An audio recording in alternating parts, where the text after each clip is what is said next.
Citroen has much improved the full electric version of its largest van, the Relay, with a bigger battery, a gutsier electric motor and a bigger 22 kilowatt onboard charger. The E-Relay shares its design and drivetrain with 4 key rivals from Peugeot, Vauxhall, Fiat and Toyota, and now offers the option of a heavier payload, though it still isn't as great as the diesel version. Cargo capacity isn't compromised by the EV installation, and charging speeds are relatively fast by class standards. In this improved post-2024 era form, Citroen's E-Relay will suit a much wider business demographic. Here, we'll take a closer look. The Stellantis Group has taken its time getting into gear with its large EV van models, all of which first arrived back in 2022, including the original version of the big LCV we look at here, the Citroen E-Relay. It directly shares its design and electric engineering with 4 other segment rivals: Peugeot's E-Boxer, Vauxhall's Movano Electric, Fiat's E-Ducato and Toyota's Proace Max Electric. The original E-Relay used a Turkish-installed EV drivetrain that left it woefully underpowered and underendowed with range compared to competitors like Ford's E-Transit. So lots of work has gone into improving this significantly updated version.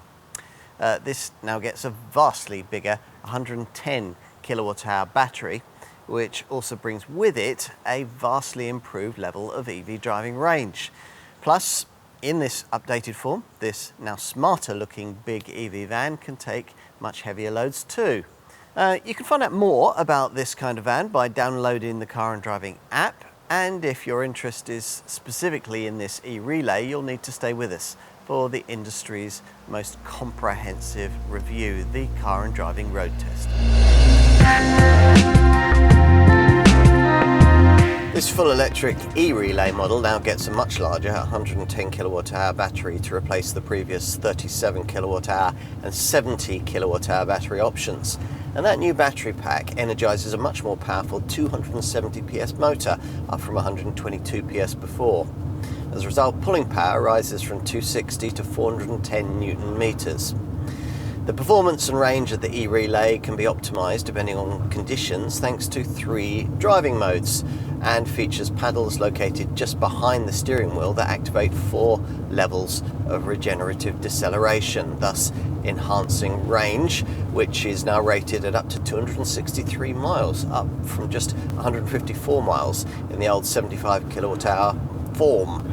0 to 62 miles an hour takes 10 seconds on the way to a top speed of just 81 miles an hour. There are 4 selectable levels of brake regeneration, as I said, which are operated, as mentioned, by these paddles behind the steering wheel.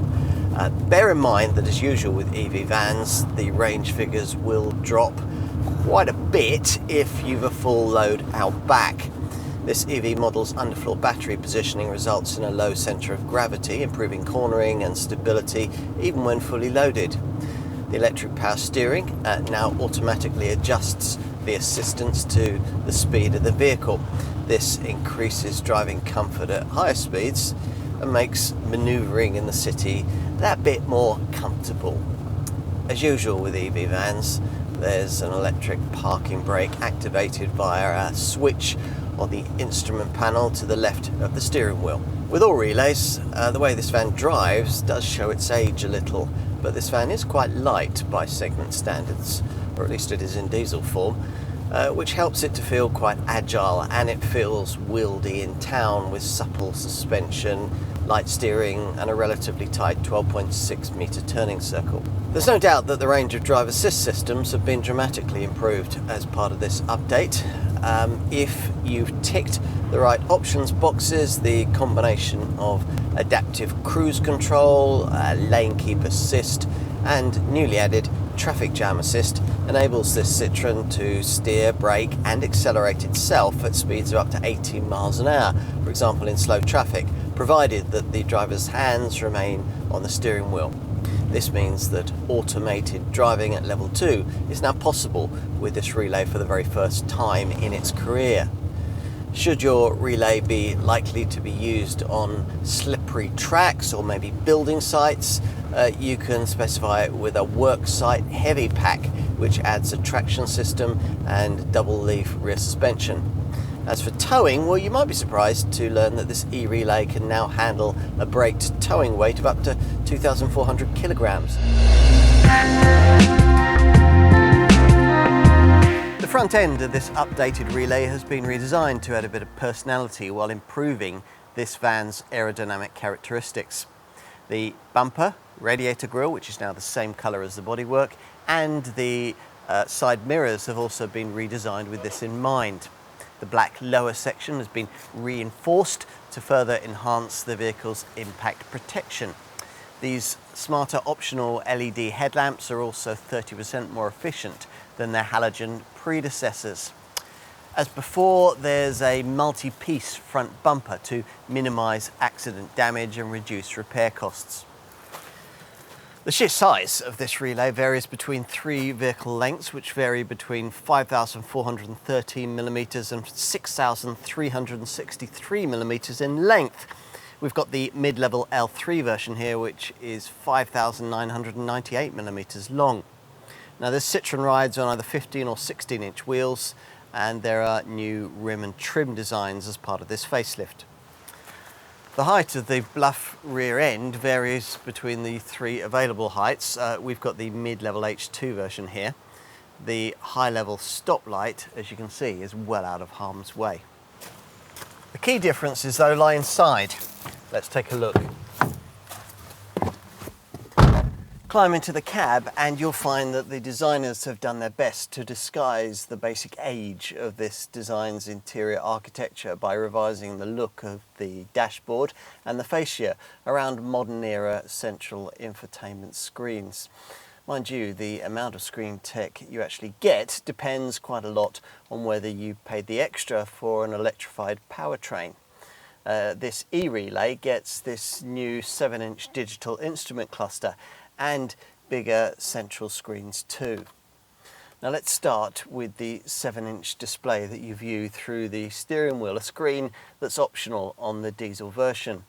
It's based around a central speedometer flanked on this electric model by a power meter and a gauge for battery charge.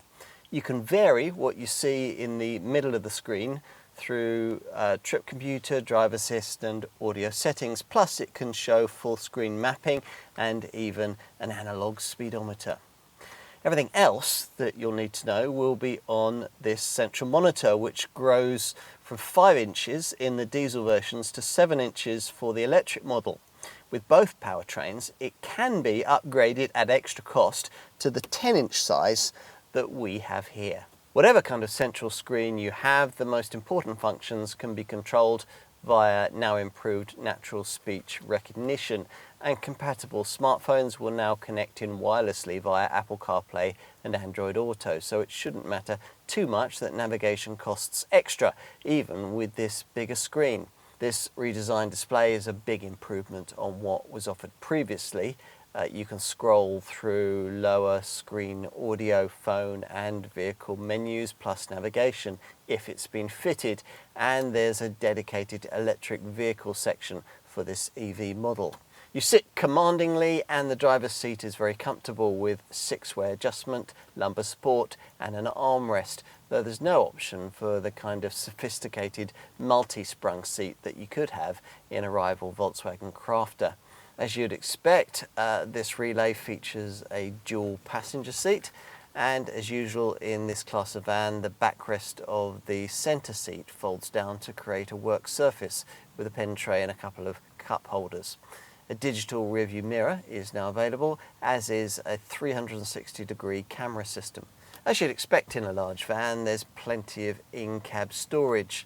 Some of the stowage areas aren't much use, like the shallow cubbies on the dash top or the one that's next to the electronic handbrake switch, but there are no fewer than 4 levels of stowage in the doors, and you get 2 glove boxes, a lidded one on the dash top and a rather small lower one below this open storage area in front of the passenger. A stowage cubby has been added under the ventilation control panel, and this can accommodate a wireless charging mat if you paid the extra to have it. This upper central cup holder has a 12-volt socket nearby, and you could add USB-A and USB-C ports here too. Lower down there's also a tray with 2 more cup holders and some stowage areas in between. And you get ticket clips in the sun visors and a coat hook on each B-pillar. Disappointingly, you have to pay extra for an overhead shelf, which is 22 litres in size, and for under-seat storage.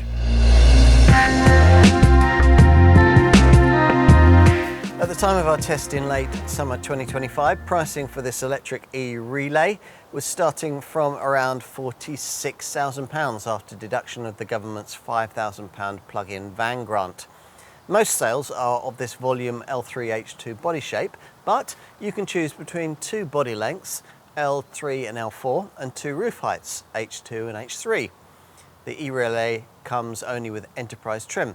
We've got a 35 model 3,500 kilogram gross vehicle weight e-relay here, but most e-relays are chosen with the heavier 40 model 4,250 kilogram gross vehicle weight. Either way, there's just a single 110 kilowatt hour battery size on offer. If you don't want this Citroen in this panel van form, you can also have it with either kind of powertrain in either window van or chassis cab form. Let's talk about spec, now much improved as part of this update. That single enterprise trim level includes most of what you'd need, specifically a side-loading door, rear parking sensors, powered heated door mirrors, a perimeter alarm, and cruise control with a variable speed limiter. Inside, there's air conditioning and a 6-way adjustable driver's seat with lumbar support and an armrest. The electric models get a 7-inch digital instrument cluster too. The centre screen is 7 inches in size with this electric version. It includes wireless Apple CarPlay and Android Auto and works with a global telematics box for fleet data monitoring. There's also the brand's My Citroen smartphone app, allowing operators to interact with this van when they're away from it. This app allows access to information such as nearby charging stations. What about key options? Well, there's lots you can add, of course. You really ought to get a spare wheel, and you can also add a second sliding side door and 270-degree opening for the rear doors. The 270-degree opening feature comes incorporated within the Cargo Plus pack that we've got fitted here, which also includes floor and wall protectors, a 12-volt socket, LED cargo area lighting, and extra internal handles. You might also want one of the Techno packs, which upgrade the center screen to 10 inches in size, give you extra charging ports, and can add a wireless phone charger. Various other options allow you to add a wireless phone charger, and a 230-volt cargo area socket is available too.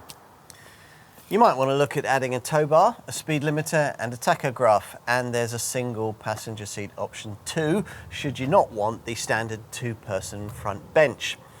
If you regularly deliver to building sites, you might want the Worksite Heavy pack, which gives you traction plus traction control, double leaf rear suspension, a spare wheel, and wheel arch mouldings.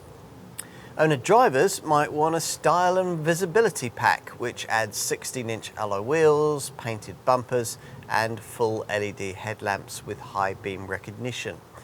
Those owner drivers, they might also possibly want the Premium Cab pack, which adds a leather steering wheel, chromed air vents, a compartment under the driver's seat, and a digital rear view camera, the latter also available separately. You can also order keyless entry and a wireless phone charger, as we mentioned. But don't do any of that until you've decided whether you want the optional L2 autonomous driving pack, as quite a few key extras, including those 2 things, come with that, along with various L2 camera driver assistance aids. On to safety provision. Now, it wasn't long ago that all you got on a relay was a driver's airbag and passive safety stuff. Now, there are double passenger airbags, advanced emergency braking, a lane support system, driver drowsiness detection, and traffic sign recognition, which drives an intelligent speed assist system. If you have a tow bar fitted, a trailer stability control setup will be fitted too. As usual, there are the familiar systems for traction, braking and stability control, with the latter ESC system now featuring crosswind assist, which works at over 40 miles an hour to stabilise this high-sided vehicle in crosswinds. With regard to safety provision, you can of course get a lot more than that. Citroen says that a total of 22 possible assistance systems and electronic helpers are now available on this relay to make driving and manoeuvring easier. An optional city and visibility pack includes a blind spot information system, rear cross path detection, 360-degree parking sensors and a digital rear view mirror, along with full LED headlights, front fog lamps, high beam recognition and power folding mirrors. On to practicalities. As we told you in our market section, there are 3 wheelbase lengths: L2, L3, which is what we have here, and super long L4. And you can get 3 roof height formats too: H1, H2, which is what we have here, and high roof H3. On to gross vehicle weight. Now this e-relay can also be had in 3.5 tonne form. We've got that here, but it's usually primarily ordered in 4,250, 4.25 tonne gross vehicle weight guys. Right, let's pull back these double rear doors, which usually open out to 180 degrees. Here though, we've got the optional 270-degree opening setup fitted. So as you can see, they can be pushed back a lot further. Now let's get on to this Citroen's load dimensions. Cargo area length is 3,705 millimetres in this L3 version, and as much as 4,070 millimetres in the longest L4 variant. With all body shapes, there's 1,870 millimetres of load area width, narrowing to 1,422 millimetres between the wheel arches. Load area height is 1,932 millimetres with this H2 version, and as much as 2,172 millimetres with the H3. Across the mainstream part of the range, with the 2 longest wheelbases and the 2 highest body heights, loading capacity varies between 11.5 cubic metres and as much as 17 cubic metres. Now this typical L3 H2 version can take 13 cubic metres. Now if you're opting for this e-relay, you'll be pleased to find that its EV powertrain doesn't compromise load volume. Now that's because the drive system's lithium-ion battery is mounted under the floor between the front and rear axle, and so doesn't impinge on the cargo bay. Now you might think that choosing an electric van rather than a diesel one, well, that would mean the need to compromise a bit on payload, which for this e-relay is restricted to between 710 kilograms and 1,460 kilograms, the latter figure applicable to this L3 H2 variant. Actually though, that's slightly more than an equivalent manual gearbox diesel relay with this same L3 H2 body shape. That would be rated at 1,425 kilograms. Other large EV class vans do better though. Just for an example, an equivalent electric Renault Master E-Tech manages 1,625 kilograms of payload. The payload advantage of choosing a relay in diesel form is that it is possible to get a version that could take much more. The biggest L4 H2 diesel model can take up to 2,030 kilograms. All relays get this single sliding side door. A second one on the other side is optional.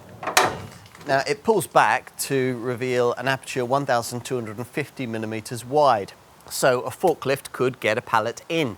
The aperture height is 1,485 millimeters with the rare H1 version, but it's more likely to be what we've got here, 1,755 millimeters high, which is what you get with this H2 or the H3 body shape.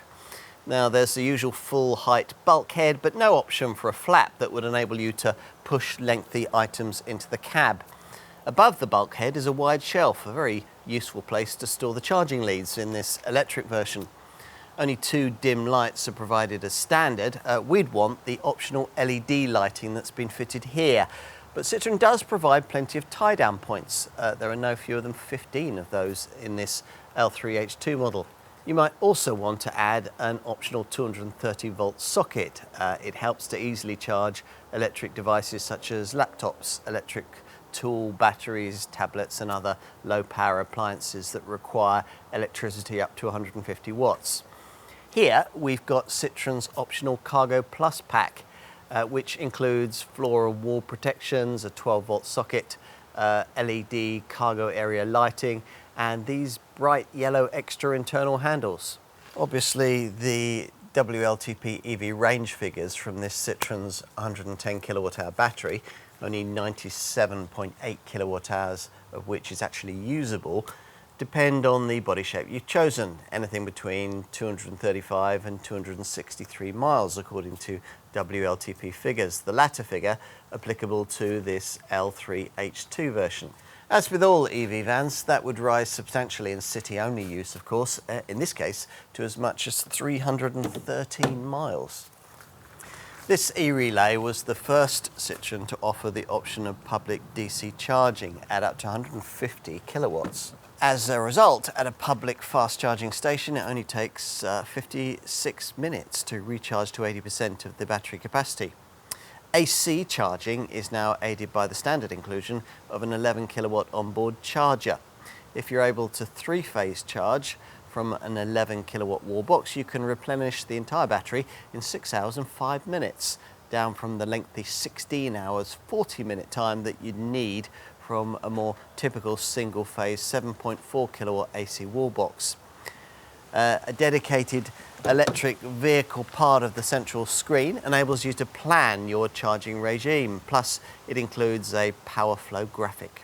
The service intervals for this e-relay are much more frequent than those of the diesel, every year or 16,000 miles, whichever comes first. Now, all relays get the usual unremarkable 3-year 100,000 mile Citroen warranty, and this e-relay also has an 8-year 100,000 mile warranty for its dry battery.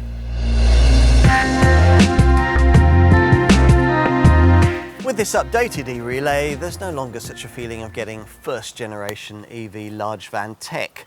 This is really the kind of e-relay that we should have had from the very start, with competitive range and payload stats, plus an interior that no longer looks like it was designed in the last decade. Get a good deal, and you now really could consider choosing an e-relay over a Ford e-Transit or even a Mercedes e-Sprinter. Whether you'd want one over a mechanically identical Vauxhall Movano electric, Fiat E-Ducato, Peugeot e-Boxer or Toyota Proace Max electric is another question, of course.